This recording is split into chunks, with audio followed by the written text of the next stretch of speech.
Bonjour et bienvenue à cette quatrième et dernière vidéo de présentation du Mazda CX-50 hybride 2025. Je suis Christian Gagnon et aujourd'hui je vous parle du groupe motopropulseur, mais auparavant parlons des modèles. Cette version hybride est disponible en 3 déclinaisons, soit GSL, Kuro et GT, GT étant celle que j'essaye cette semaine. Les prix, ça varie pour faire des chiffrons, là, entre 43 000 et 48 000 $.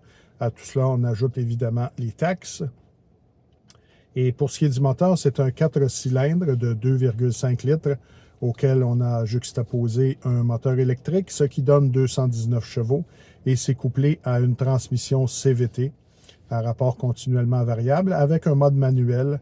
Je crois que c'est à 6 rapports. En tout cas, quand je l'ai essayé, je me suis rendu jusqu'au 6e rapport. Alors, il y en a au moins 6. C'est un moteur qui est...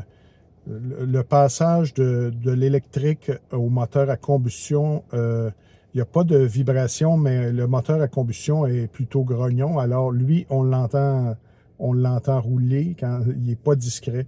Et il est encore moins discret quand c'est en accélération franche. Les accélérations sont bonnes.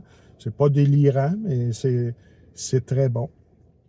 Alors, pour ce qui est des roues, on a des pneus de 17 pouces pour le modèle GSL et le modèle Kuro, tandis que le modèle GT, lui, a des pneus de 19 pouces. Alors, c'est pas extrême non plus. On ne s'est pas rendu à 20 pouces.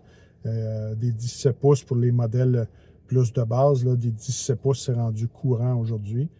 Alors, vous n'aurez pas de problème à trouver des pneus d'été à bon prix ou des pneus d'hiver aussi à bon prix.